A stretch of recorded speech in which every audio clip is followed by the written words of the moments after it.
Hi dear friend, कैसे हैं आप सभी। आशा करते हैं आप सभी कुशल मंगल होंगे और खैरियत होंगे। तो चलिए हम सभी आ जाते हैं। आप सभी को ऑलरेडी पता है कि इसके दो वीडियोज ऑलरेडी अपलोड कर दिए गए हैं। तीसरे नंबर का जो वीडियो है वो 51 से लेकर 75 क्वेश्चन तक आपको कवर करके बताएंगे। और सब्जेक्ट भी आपको पता है, सब्जेक्ट का नाम क्या है आपको पता है, ये है BS। शॉर्ट में इसको BS बोलते हैं। क्या बोलते हैं? शॉर्ट में इसको BS बोलते हैं। BS मतलब बिल्डिंग सर्विस, ठीक है, बिल्डिंग सर्विस। तो इसके प्रीवियस के आपने बिल्डिंग सर्विस के 50 क्वेश्चंस देख लिए हैं। अभी हम जो क्वेश्चंस देखने वाले हैं वो है क्वेश्चंस 51 टू 75 क्वेश्चंस हम करने वाले हैं। तो चलिए वन बाय वन इन सभी को भी देख लेते हैं कि क्या हम इसको किस तरीके से करने वाले हैं, ठीक है। तो यहाँ पर 51 नंबर का क्वेश्चन यहाँ पर देखेंगे। 51 नंबर का question, economy can be achieve in doors, windows and ventilators by. तो ये किस तरीके से इकोनॉमी को अचीव करेंगे डोर या विंडो या वेंटिलेशन में? तो वो है स्टील फ्रेम लगाकर।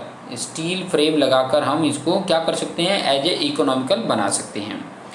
52 नंबर का क्वेश्चन आप देख सकते हैं, MCB स्टैंड फॉर किसके लिए स्टैंड करता है? तो वो है miniature circuit breaker. Miniature circuit breaker के थ्रू ये क्या करता है, मिनिएचर मतलब एक तरीके से बोल सकते हैं इसका फुल फॉर्म बोला है मिनिएचर सर्किट ब्रेकर, MCB, ठीक है। ये इलेक्ट्रिकल वाले के लिए इम्पोर्टेंट है, इलेक्ट्रिक से रिलेटेड है, इसीलिए ये इलेक्ट्रिकल के लिए भी इम्पोर्टेंट है और जो सिविल वाले हैं उनके लिए तो इम्पोर्टेंट है कि कम से कम इसके बारे में बेसिक नॉलेज जानते रहें, ठीक है। बिल्डिंग से रिलेटेड जो भी जुड़ी हुई पॉइंट है सब याद रखने की ज़रूरत पड़ती है, सब जानने की ज़रूरत होती है।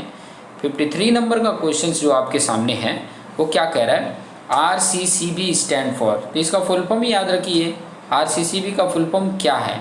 तो RCCB का फुल फॉर्म जो है वो है residual current circuit breaker. B option आप याद कर सकते हैं, बी ऑप्शन, यहाँ का जो बी ऑप्शन है वो आपका राइट है, ठीक है। B option is the right है। नेक्स्ट क्वेश्चन की तरफ आगे बढ़ेंगे। नेक्स्ट क्वेश्चन क्या बोल रहा है? तो नेक्स्ट क्वेश्चन आपकी स्क्रीन पर है, एडवांटेज ऑफ क्लीट वायरिंग, ठीक है। इसके पहले फर्स्ट वाला जो वीडियो था उसमें क्लीट वायरिंग क्या होता है वो चीज़ें बताया है और मोस्टली सबसे ज़्यादा यही यूज होता है, क्लीट वायरिंग ज़्यादा यूज होता है। तो इसका एडवांटेज में देख सकते हैं कि क्या बोला है कि क्लीट वायरिंग के लिए एडवांटेज। तो यहाँ पर option all of the above मतलब सभी को आप यहाँ पर देख सकते हैं कि सभी राइट हैं। मतलब क्या होता है, क्लीट वायरिंग सिंपल होता है और चीप होता है वायरिंग सिस्टम में, ठीक है। कई सारे वायरिंग के सिस्टम होते हैं वो भी देख लेना। क्लीट wiring system installation is easy and simple होता है और inspection is easy and simple होता है। इसका इंस्पेक्शन भी ईजी और सिंपल होता है। तो ये आप देख सकते हैं क्लीट वायरिंग के एडवांटेज हैं, ये याद भी कर सकते हैं एडवांटेज। फिर बाद में 55 नंबर का क्वेश्चन आप देखेंगे तो क्या बोला है, batten wiring also called. Batten wiring को और किस नाम से जानते हैं? तो यहाँ पे सी ऑप्शन राइट बोला है, मतलब ए और बी दोनों राइट है। CTS भी बोलते हैं, TRS भी बोलते हैं। CTS और TRS दोनों बोले जाते हैं, ठीक है। CTS और TRS दोनों बोले जाते हैं। याद रखना बैटन वायरिंग जो होता है वो CTS और TRS दोनों है, ठीक है। नेक्स्ट क्वेश्चन की तरफ आगे बढ़ेंगे। 56 नंबर का क्वेश्चन क्या बोल रहा है? 56 नंबर का क्वेश्चन क्या बोल रहा है? तो यहाँ पे 56 नंबर का क्वेश्चन जो बोल रहा है, repairing and maintenance is easy in, किस टाइप का रिपेयरिंग और मेंटेनेंस इजी होता है? तो वो होता है कंड्यूट वायरिंग। कंड्यूट वायरिंग जो होता है वो उसमें रिपेयरिंग और मेंटेनेंस क्या होता है, बहुत ही ईजी होता है, ठीक है। और वही क्लीट वायरिंग आपने देखा कि बहुत ही वो सिंपल होता है, उसका इंस्पेक्शन भी ईजी होता है, ठीक है, और उसको लगाना इंस्टॉलेशन करना भी आसान होता है। तो ये चीज़ें देख सकते हैं। ये रिपेयरिंग और मेंटेनेंस में इजी कौन सा होता है? तो कंड्यूट वायरिंग रिपेयरिंग और मेंटेनेंस में इजी होता है, ठीक है। नेक्स्ट देख सकते हैं 57 नंबर का क्वेश्चन। 57 नंबर का क्वेश्चन बोला है, 57 नंबर का क्वेश्चन जो बोला है, there are additional type of conduit है, ठीक है, ठीक है। कंड्यूट पढ़ रहा हूँ, कंडल्ट है कि कंड्यूट है, एक बार आप लोग चेक कर लेना। आई थिंक मेरे ख्याल से कंड्यूट ही है। There are additional type of conduit wiring according to pipes installation. According to pipe installation में तो कितने टाइप के एडिशनल टाइप ऑफ होते हैं? तो यहाँ पर देख सकते हैं कि ये सरफेस एंड ओपन कंड्यूट भी होता है, क्योंकि सी ऑप्शन यहाँ पर जो बताया है सी ऑप्शन राइट है, मतलब ऊपर के ए और बी दोनों यहाँ पर राइट हैं। तो सरफेस और ओपन कंड्यूट टाइप भी होता है, और रिसीज और कंसील्ड और अंडरग्राउंड टाइप कंड्यूट भी होता है। ये दोनों आप याद रख सकते हैं। 58 नंबर का क्वेश्चन में आपको बताना है कि क्लीट wiring system is a temporary wiring system. Temporary wiring system होता है, तो यस ये टेम्परेरी वायरिंग सिस्टम होता है। तो ये याद रख सकते हैं कि क्लीट वायरिंग ये टेम्परेरी वायरिंग सिस्टम भी होता है। नेक्स्ट क्वेश्चन देख सकते हैं 59 नंबर का क्वेश्चन क्या बोल रहा है। तो 59 नंबर का क्वेश्चन आप यहाँ पर देखेंगे तो इनडायरेक्ट करंट, जिसको डीसी बोला जाता है, जो बैटरी होती है ना उसमें डीसी करंट होता है। The electric charge current only flow in dash direction, किस डायरेक्शन में होता है, तो सिर्फ वन डायरेक्शन में होता है। ठीक है, सीधा हो जाता है, वो सीधा इस तरीके जाता है। एसी इस तरीके से जाता है, एसी इस तरीके से जाता है, लेकिन डीसी इस तरीके से सीधा जाता है। ठीक है, तो ये देख सकते हैं डीसी क्या होता है, इसका बी ऑप्शन राइट है, वन डायरेक्शन होता है। ठीक है, करंट फ्लो होता है वन डायरेक्शन, उस तरीके से ये डायरेक्शन ये डायरेक्शन ये डायरेक्शन ये डायरेक्शन इस तरीके से फ्लो करता है। AC मीन्स अल्टरनेट करंट बोला जाता है, अल्टरनेट करंट, तो ए राइट है 16 का, ए अल्टरनेट का। DC मतलब डायरेक्ट करंट। ठीक है, DC मतलब डायरेक्ट करंट, तो यहाँ पे सी ऑप्शन राइट हो जाता है, 61 का सी ऑप्शन राइट हो जाता है। ड्राई करंट मत बोल देना, डबल करंट नहीं बोल देना, ये होता है डायरेक्ट करंट, याद रख लेना। डायरेक्ट करंट DC को बोला जाता है, AC को अल्टरनेट करंट बोला जाता है। ये चीज़ें आप लोग को याद होंगे। ठीक है, ज़्यादा उतना एक्सप्लेन करने की ज़रूरत नहीं है, ये चीज़ें आप लोग को ऑलरेडी पता है। नेक्स्ट क्वेश्चन पे आ जाते हैं। नेक्स्ट क्वेश्चन क्या बोला है, ठीक है, नेक्स्ट क्वेश्चन यहाँ पर जो बोला है 62 नंबर का, वो बोला है कि DC current flow in one direction, yes, while as current rises from 0 to maximum then fall to 0 in one direction, then rises to maximum then falls to 0 in the possible direction। सही बात है, possible direction में। ठीक है, और 63 number का भी true false से रिलेटेड ही पूछा है। DC current transfer better over longer distance than AC current, तो यहाँ पर ये फॉल्स है। ठीक है, क्योंकि आप जितने भी अप्लायंस देखेंगे वो सब एसी करंट के थ्रू चलते हैं, तो ये चीज़ें आप ध्यान से देख सकते हैं। नेक्स्ट आ जाते हैं 64 नंबर का क्वेश्चन। 64 नंबर का क्वेश्चन आपको स्क्रीन पर दिख रहा होगा। क्या बोला है यहाँ पे, N AC wave shape could be a sine wave, square wave और सॉ टूथ वेव। क्या सही है? सही है। ठीक है, तो उसका मैंने बताया कि ये मेन प्रिंसिपल एक्सिस होता है, तो इस तरीके से ये करंट फ्लो होता है, तो ये चीज़ें देख सकते हैं। ठीक है, वेव का भी इसी तरीके से होता है, स्क्वायर वेव भी इसी तरीके से होता है, जितने वेव होते हैं इसी तरीके से होते हैं, ये चीज़ें भी देख सकते हैं। ठीक है, नेक्स्ट 65 नंबर का क्वेश्चन को हम देखेंगे। Two way switching means having two or more switches in different location to control lamp, तो यहाँ पर जो है वो है 1 है। ठीक है, two way switching means having two or more switches in different location to control one lamp. ठीक है, टू कंट्रोल वन लैम्प, एक लैम्प को कंट्रोल करने के लिए 2 स्विच लगे रहते हैं।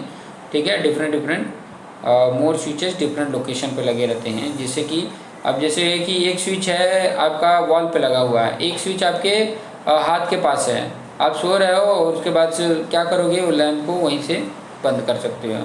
ये आलस के लिए है, बहुत सारे जो लोग होते हैं उठना ही नहीं चाहते, वहीं से आप बंद करना चाहते हैं, वहीं से चालू करना चाहते हैं, तो उसके लिए होता है अलग अलग स्विचेस। ऐसा भी नहीं है कि आलस के लिए, किसी किसी का ऐसा रहता है, अलग अलग वे होते हैं। ठीक है, 66 नंबर का क्वेश्चन क्या बोला, in a single phase power supply the power is supplied through 2 wire called, उसको क्या बोला जाता है, तो उसको फेज भी बोला जाता है, न्यूट्रल भी बोला जाता है। तो सी ऑप्शन को इंडिकेट कर रहे हैं ये, तो सी ऑप्शन राइट हो जाएगा। ऐसे क्वेश्चन को बहुत इंपॉर्टेंट है, ध्यान रखना, क्योंकि ऐसे क्वेश्चन जब आ जाते हैं तो आपको एक आंसर तो पता रहता है, एक आंसर मान लिए, दूसरा भी राइट होता है, और उन दोनों को इंडिकेट करने वाला नीचे ऑप्शन दिया रहता है। तो इन पॉइंट ऐसे क्वेश्चन को आप अच्छे से थोड़ा सा देख लेना। ठीक है, चलिए आ जाते हैं नेक्स्ट क्वेश्चन की तरफ। ठीक है, नेक्स्ट क्वेश्चन क्या है वो हम देख लेते हैं। 67 नंबर के क्वेश्चन को लेकर आ गए हैं। क्या बोल रहा है, the voltage of single phase supply is, कितना वोल्टेज होता है सिंगल फेज जो सप्लाई किया जाता है उसमें वोल्टेज कितना होता है, तो 230 वोल्टेज होता है, 230 वोल्टेज होता है। 68 नंबर बोल रहा है the voltage of 3 phase supply, 3 phase अगर सप्लाई करते हैं तब वोल्टेज क्या होता है, तो वो होता है 415 होता है, ठीक है, 415 होता है। तो the voltage of 3 phase supply 415, ये याद कर सकते हैं, ठीक है, 415 है। नेक्स्ट है 69 number, for a gold LEED certification how many point are required, कितने पॉइंट की ज़रूरत होती है, तो 60 to 79 पॉइंट की ज़रूरत होती है for a gold LEED certification के लिए। ओके, नेक्स्ट क्वेश्चन की तरफ आ जाते हैं। नेक्स्ट क्वेश्चन क्या बोला है, चलिए ये क्वेश्चन को हम देख लेते हैं। 70 नंबर का क्वेश्चन क्या बोल रहा है, तो which of the below green building in India has received a platinum lead certification, तो किसको मिला है, ये चीज़ें CQCM में भी मैंने बताया था कि किसको रिसीव हुआ है। तो इंडिया का ही यहाँ पे बात कर रहा है, तो इंडिया का आप देख सकते हैं कि वो है सूजियन वन अर्थ पुणे, ठीक है, सूजियन वन अर्थ पुणे, यहाँ पर आप देख सकते हैं। तो दिस इज द राइट है जिसने मतलब रिसीव किया है प्लेटिनम लीड सर्टिफिकेट। ओके, चलिए नेक्स्ट क्वेश्चन की तरफ आगे बढ़ते हैं। 71 नंबर का क्वेश्चन, 71 नंबर का क्वेश्चन क्या बोल रहा है, which of the below is a global scale environmental issue, तो कौन सा है, वो है क्लाइमेट चेंज। क्या है, क्लाइमेट चेंज है जो ग्लोबल स्केल एनवायरमेंटल इशू को इंडिकेट करता है।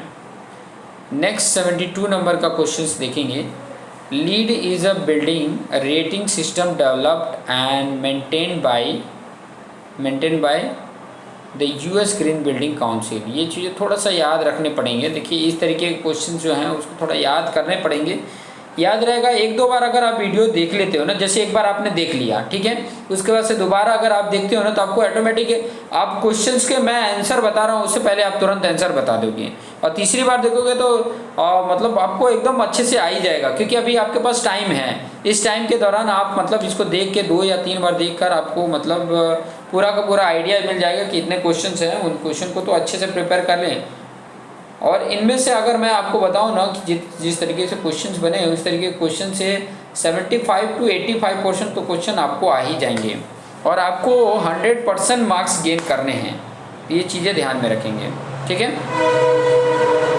नेक्स्ट है 73 नंबर का, green building practice include, green building practice include, तो किसके ऊपर इंक्लूड होता है, तो यहाँ पर D option all of these बता रहा है। हालांकि आपको पता है कि मटेरियल रिसाइकल मटेरियल के ऊपर, एनर्जी एफिशिएंस है, फिर बाद में एनवायरमेंटल प्रोटेक्शन, ये तीनों के ऊपर मतलब प्रैक्टिस करता है, ये तीनों इंक्लूडेड होते हैं, ये चीज़ें ध्यान में रख सकते हैं।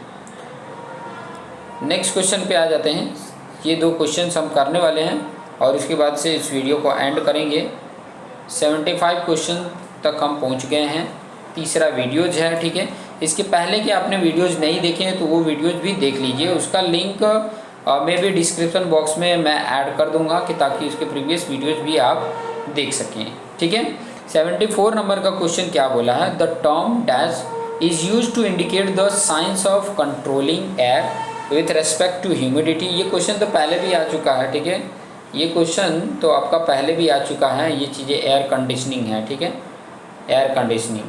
ये 75 नंबर रिपीटेड क्वेश्चन ये देख सकते हैं, the different of temperature between outside air and inside air tends to deposition of moisture in the room surface known as, तो उसको क्या बोला जाता है, तो उसी को कंडेंसेशन बोला जाता है, कंडेंसेशन बोला जाता है। आपने वो भी देखा होगा कि एक गिलास हम लेते हैं और इसमें हम क्या करते हैं, ठंडा पानी रखते हैं, ठंडा बर्फ़ रख दें, इसे बर्फ़ रख दो, कांच का गिलास ले लो, बर्फ़ रख दो, चाहे कोई भी गिलास ले लो, तो आप इसके साइड में देखोगे ना तो पॉइंट जैसा बूंद आ जाता है, इसके बूंद जैसा आ जाता है, ये वही बताता है, इसी को बोला जाता है कंडेंसेशन, ठीक है, इसी को क्या बोला जाता है, कंडेंसेशन बोला जाता है। तो ये चीज़ें आप याद रख सकते हैं, ये चीज़ें आप क्या कर सकते हैं, याद कर सकते हैं, ठीक है।